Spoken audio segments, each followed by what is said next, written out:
जय श्री झूलेलाल।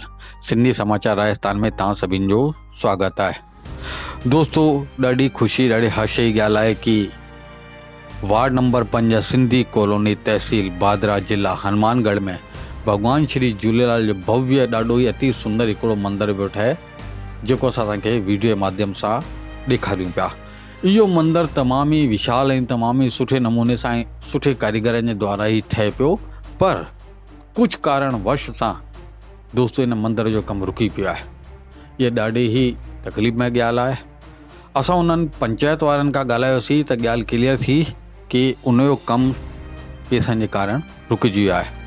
हालांकि उन्हनि हथ पेर हया आहिनि ऐं काफ़ी जॻह तां डोनेशन वग़ैरह इकठो कया आहिनि, पर छा आहे कि मंदिर तमामु ई वॾो ऐं विशाल ऐं तंहिंजे अलावा धर्मशालाऊं इत्यादि सभु हुन अंदरि इंक्लूड आहिनि। अॼु महांगाई ज़माने में किथां बि हुन जो कार्य पूरो कान पियो थी सघे।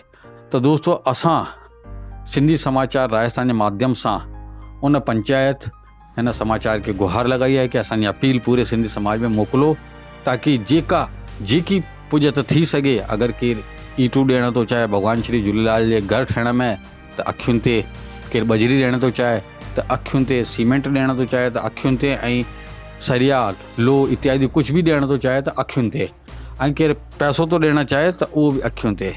उहो असां तव्हांखे अकाउंट नंबर ऐं पेटीएम नंबर वग़ैरह सभु असांजे इन चैनल जे माध्यम सां ॾेखारियूं था।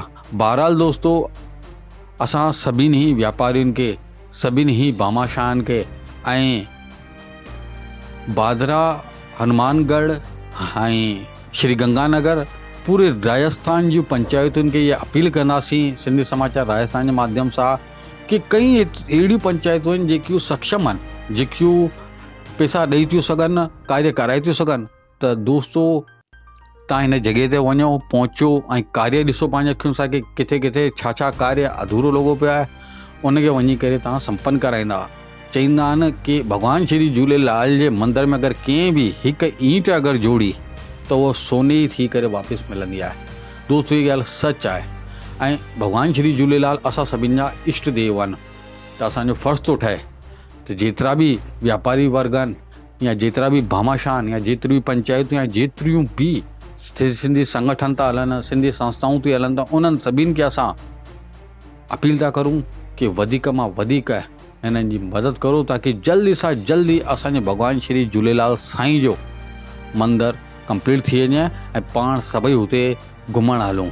ऐं दोस्तों, तंहिंजे अलावा हिकिड़ी ॿी ॻाल्हि मां तव्हांखे चवणु चाहींदुसि कि चईंदा आहिनि कि चोंच भर के ले गई नदी घटे ना नीर, दान करे ना धन घटे कहत कबीर कबीर। दान करण सां कॾहिं बि कंहिंजो को धन कान घटिजंदो आहे। जेको पुॼे। असां तव्हांखे वरी बि इहे चईंदासीं कि तव्हां उन जॻह ते वञो ऐं पंहिंजी अखियुनि सां ॾिसो कि कहिड़ो कमु अनकम्प्लीट आहे ऐं तव्हांजे वस में छा आहे कि तव्हां लो ॾेई था सघो, दरियूं था ॾेई सघो, इलेक्ट्रॉनिक सामान था ॾेई सघो, छा कुझु मंदर लाइ करे था सघो, उहो मदद करो।